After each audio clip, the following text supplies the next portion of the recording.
Bueno, siempre caemos, o en estos últimos tiempos caemos como en el facilismo de considerar que el estrés es el culpable de todo aquello que nos pasa. Entonces, ¿cuál es la vinculación entre estos cambios hormonales o en estos problemas hormonales y el estrés, que obviamente es natural, forma parte de quienes somos, es necesario, pero ¿qué es lo que nos produce, Karina? Sí, digamos, el estrés hay que diferenciarlo en dos tipos de estrés. El estrés agudo, que es cuando, bueno, recibimos una mala noticia, una situación de tener que salir corriendo, lo que fuere. Ahí hay respuestas hormonales normales, Sí. sanas, donde básicamente se producen dos hormonas, la adrenalina y el cortisol, que generan todo como para que el corazón vaya más rápido, uno respire mejor, haya más oxígeno, más sangre, y la respuesta entonces a esa situación estresante sea más efectiva. Distinto es la situación de estrés crónico, que es probablemente a lo que nos referimos cuando estamos en situaciones de problemas familiares, personales, de pareja. Y en ese contexto también, obviamente, hay una clara afectación de todas las glándulas. Claro. Algunas se encienden para defenderse de esa situación estresante y esa activación de esas glándulas finalmente termina siendo probablemente perjudicial, y hay otras que se detienen, se frenan en un intento, era un poco lo que hablábamos hoy, de reservar energía para esa situación estresante. Entonces sí se afectan muchas glándulas, algunas se paran y otras funcionan de más. Cuando vos mencionás el tema de la aceleración, la adrenalina y el cortisol, cuando uno se tiene o se vive en una situación estresante muchas horas al día, esto también debe tener un impacto, porque esta adrenalina, hay mucha gente que refiere esto, esta sensación de adrenalina durante mucho tiempo. No es un instante, no es un minuto que me ayuda a responder frente a una situación de amenaza, sino que es que vivo de esta manera. ¿Cómo esto impacta, más allá de lo glandular, si efectivamente produce un deterioro en el cuerpo en general? Porque obviamente todo tiene un límite, imagino yo que todo tiene un límite. Sí, digamos que la principal hormona vinculada al estrés crónico sería el cortisol, y el cortisol claramente afecta. El cortisol en exceso sostenido en el tiempo hace, por ejemplo, que los huesos se deterioren, entonces predispone más al desarrollo de osteoporosis. Y uno diría, no tiene nada que ver, bueno, pero finalmente este exceso crónico de cortisol puede contribuir. El exceso de cortisol hace que uno tienda a acumular más grasa en la panza, la grasa visceral, bien conocida y bien sabida como de claro riesgo cardiovascular. Puede subir la presión en este contexto del cortisol y la adrenalina, y entonces uno tener hipertensión arterial, trastornos del metabolismo de los lípidos, colesterol alto, triglicéridos altos, anormalidades de la glucosa.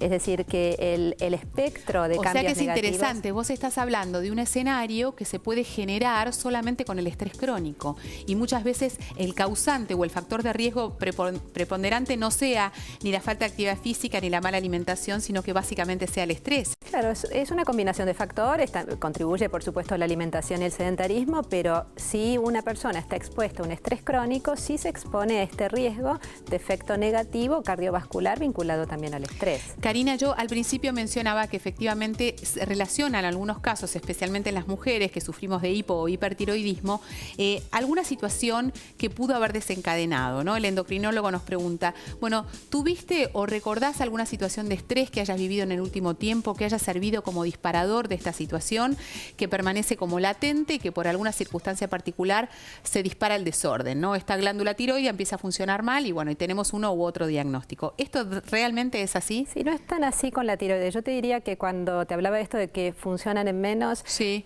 tal vez lo que más claramente se manifiesta y quizás es lo que puede llevar a la consulta es el freno en el aspecto reproductivo. Mirá. La mujer comienza con trastornos del ciclo menstrual, hasta puede tener infertilidad, y el hombre puede tener disminución de la potencia sexual también.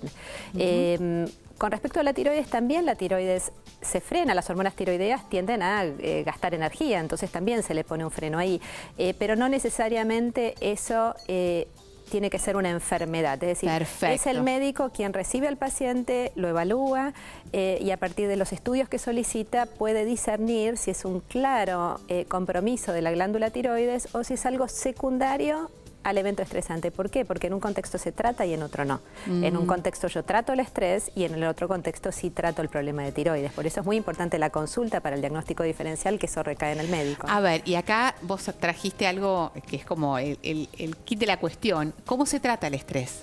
¿Hay una manera de tratar el estrés? Básicamente tratar de evitar la situación problemática. Quien más puede asesorar y hablar más claramente con respecto a esto es la terapia, ¿no? Pero la necesidad entonces de recurrir a una terapia, o sea, sí, para poder justamente canalizar esa adrenalina que nos está haciendo mal. Si en el contexto del estrés hay una falla reproductiva o trastornos del ciclo menstrual, probablemente ese ciclo menstrual no se recupere hasta tanto no resuelva su problema. Entonces, más que darle anticonceptivos, que quizás uno termina dándolo, hay que indicarle una terapia adecuada para que resuelva probablemente el estrés en esta vida que nos toca persista. Bueno, cómo sobrellevarlo de la mejor manera para que esto no nos afecte negativamente. O sea, que las consecuencias o la sintomatología muchas veces que vos recibís como médica endocrinóloga son una consecuencia no a tratar como una enfermedad, sino en realidad es lo que el cuerpo, por lo que el cuerpo habla en función de lo que está sintiendo, ¿no? Exactamente, la gente probablemente a partir de esto diga, bueno, me quiero medir el cortisol. Hay mucha gente profesionales que quizás le miden el cortisol. No hay que medir el cortisol porque el cortisol probablemente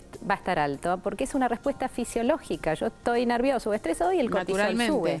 En realidad lo que uno tiene que estar atento es a las consecuencias de esto, tratarlas, pero entender que se dan en el contexto de una situación negativa y tratar que la persona lo resuelva siempre probablemente con ayuda psicológica de la mejor manera posible. Bueno, esto también es fundamental. Hablábamos de aquellos problemas cardiovasculares y también con el doctor Tartaglione, y él hacía referencia a esto, la importancia de poder detectar aquello que me está haciendo mal y darle el espacio y el lugar para sentir que algo nos está haciendo sentir mal y que eso debe ser resuelto, porque es imposible convivir a lo largo de los años con esta sensación sin que esto tenga consecuencias a nivel fisiológico y orgánico, ¿no? Sí, muchas veces uno quizás ni percibe que hay algo puntual que le está haciendo mal, pero la importancia de reconocerlo y sobrellevarlo, porque muchas veces quizás uno no puede evitarlo, pero tratar de llevarlo de la mejor manera y la manera menos tóxica posible.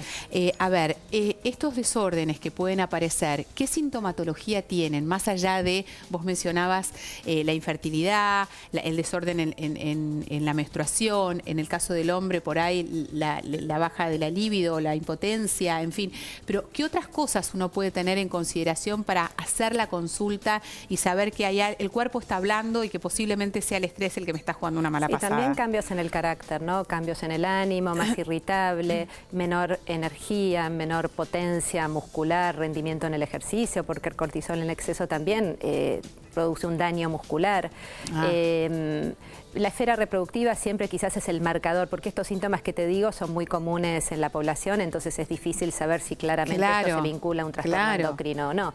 Pero sí, cansancio, irritabilidad, dificultad para conciliar el sueño y todos los aspectos negativos metabólicos que te mencionaba previamente. ¿Le podemos dar un tiempo a que eso se resuelva por sí solo o siempre debemos de hacer la consulta para que el médico o el médico clínico, el endocrinólogo, quien sea, esté atento al desarrollo y al progreso de estos síntomas? No, es importante hacer la consulta cuando uno ya lo percibe para ver esta situación en cuánto nos afecta, a qué nivel y en función de la severidad de la afección de cada uno de estos aspectos decidir si hay que tratar o no y cuándo y en qué momento. Sí, es importante hacer la consulta al momento. Porque viste que en general tendemos a dilatar bueno, hay determinadas consecuencias que uno ya sabe que se pueden tener de acuerdo a una situación en particular. Bueno, yo estoy viviendo un momento de duelo, bueno, entonces sí, es normal no dormir, es normal comer mal, es normal estar cansada, es normal que me sienta mal, que me sienta triste, que me sienta alegre, que en fin, que tenga cambios de estado de ánimo.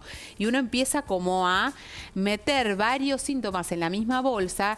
Pongo este ejemplo particular, pero hay miles de otros, y se empieza como a acostumbrar a coexistir y a convivir con esta situación. Y después, lamentablemente, las consecuencias se viven por ahí en un tiempo a esta parte. Decimos, bueno, qué macana, ¿no? Que no pude verlo y pude actuar en consecuencia en ese momento. Exacto, porque el síntoma quizás es el cambio en el ánimo, en el carácter, pero uno va desconociendo, por eso es importante este espacio, para que la gente entienda que en ese contexto de cambio del ánimo y de situación conflictiva, el organismo se puede afectar. Y se puede afectar, a mí me concierne en la parte endocrinológica. La parte endocrinológica se puede afectar en muchos aspectos. Entonces, no es solo el estar triste o estar atravesando esa situación. alimentación. Es tratar de reconocer que puede haber algún compromiso orgánico, que está bueno reconocerlo, identificarlo para tratarlo y hacer un acompañamiento. Definitivamente. Gracias, Karina. Tenemos que hacer la última pausa. Estamos de vuelta en un minuto. Facebook.com/Red de Salud o @Red de Salud TV, ese es nuestro Twitter. Ya venimos.